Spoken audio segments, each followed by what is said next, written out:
No cloud, no registration, no tracking. What's up, smart homers? My name's Aaron, and in this video, I want to introduce you to a brand called Eve.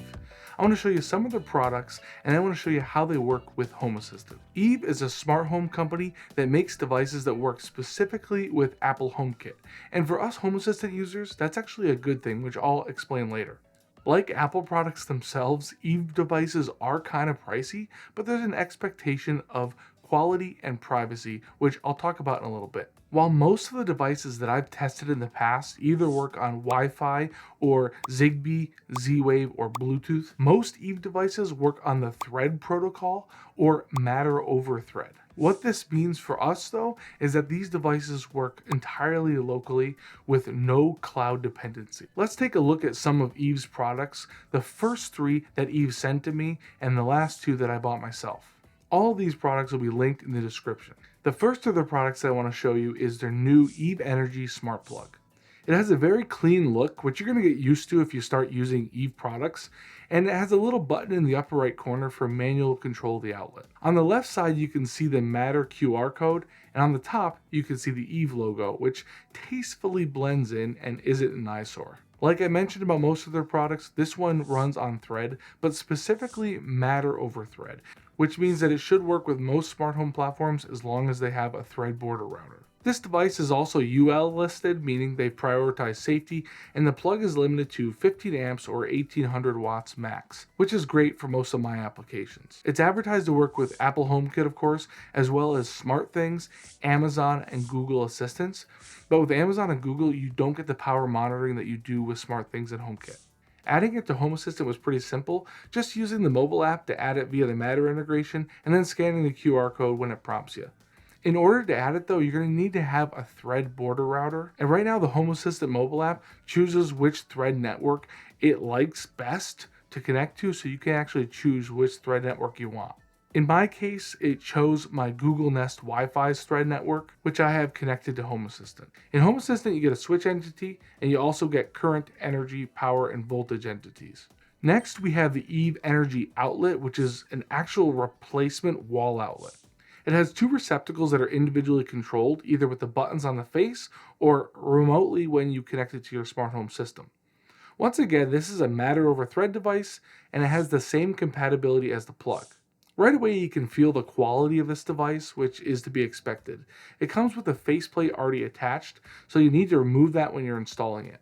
And it also has a secondary faceplate underneath that you could remove if you want to use a standard faceplate from Lowe's or Home Depot. And if you remove its screws, you'll see the bare metal plate. You can see the pigtail wires for hot, neutral, and ground, and wiring it up is really pretty simple. Those buttons I mentioned on the front have little arrows on them to indicate which outlet they control, and they're lit green when the corresponding outlet is powered. It's really a nice visual to let you know which one is on or off, and the clicking of the buttons is pretty satisfying. Connecting the device to Home Assistant works just the same as the plug. You just connect it to power and then add it via the Matter integration in Home Assistant. In Home Assistant, you get a switch entity for each outlet, and then you get current, energy, power, and voltage readings for the entire outlet, not each individual receptacle. Next, we have one of their more unique devices, and it's called the Flare. It's a spear-shaped table lamp that is mostly composed of a plastic spherical diffuser. The base of it has a handle for carrying it or hanging it, and it's battery powered, which means it can go without being wired for a while. This allows you to move it wherever you want. Let's say you're going out on the deck to enjoy a nice summer evening, you can bring the Flare with you. Then you just pop it back on the base station when you're ready to charge it up again. The bottom has some contacts for charging it on the provided base station, and it has 2 buttons as well. One button turns it on and off, and the other one changes the color, cycling through a bunch of different colors. This light only gives one solid color. There's only one set of LEDs that are all controlled together, but it still looks really cool with that diffusion. Now this device works on Thread, but not Matter. That means that you need to have a Thread network that's connected to your Home Assistant instance. If you have an existing network in Home Assistant, it should automatically be discovered, and then you can go ahead and set the Flare up. It'll actually automatically be discovered, I think it's via Bluetooth, so that all you have to do is add it using the HomeKit pairing code on the bottom. Once you get to the device page, you want to make sure that it's actually using your Thread network, so you can tap the Provision Preferred Network credentials, and it's going to connect it to your preferred Thread network in Home Assistant. Anyway, you get exactly what you'd expect in Home Assistant, a light entity, and some information about the thread status of the device. Notice that it says it's a child device, not a border router, which means it's not extending your Thread network, it's just communicating with it. So the next two are devices that I bought myself to make this a little bit more well-rounded of a review of their device lineup. The first one is the Eve door and window contact sensor.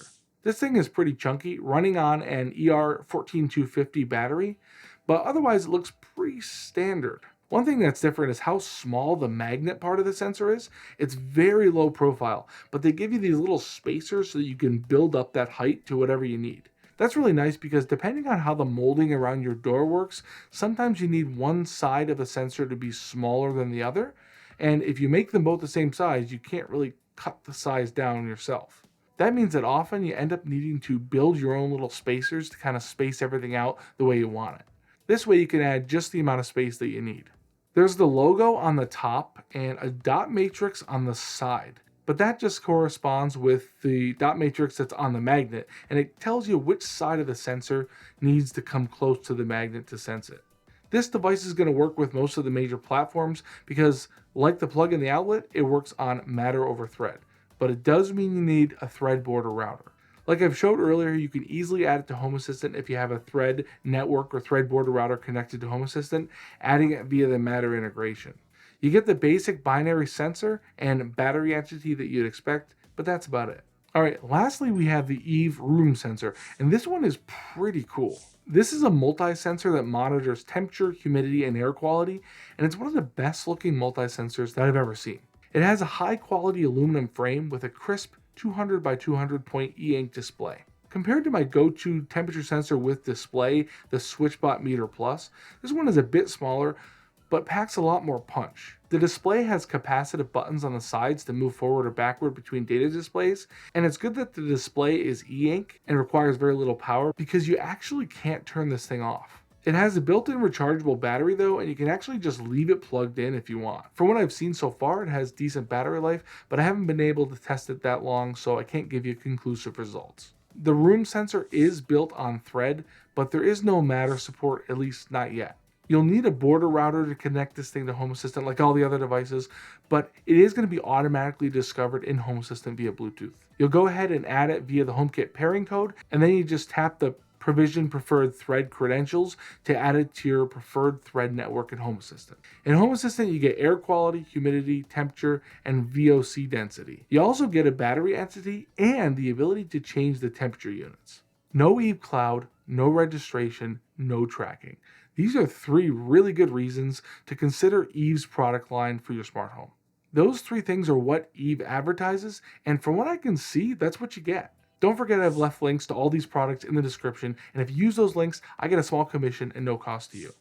While Eve's prices are a bit steep in my opinion, I love their motto 100% privacy, and I know this goes a long way with you guys because we've all been burned at one point or another with cloud services. The Eve app is really nice from what I've seen, although I'm not an iPhone user, so I'm not going to go into any detail with that. As far as the German-made devices go, you can tell that they've been made with care and some high-quality parts. Ultimately, you got to decide if you want to go the premium device route or if you want to go the cheap device route. But remember what Benjamin Franklin said, the bitterness of poor quality remains long after the sweetness of low price is forgotten. So that's pretty much it for this video. Let me know what you think about it by leaving a comment in the comment section. Hit the thumbs up or thumbs down to let me know how you feel about it. And if you want to see more videos like this one, definitely get subscribed. Anyway, thanks for watching. See ya.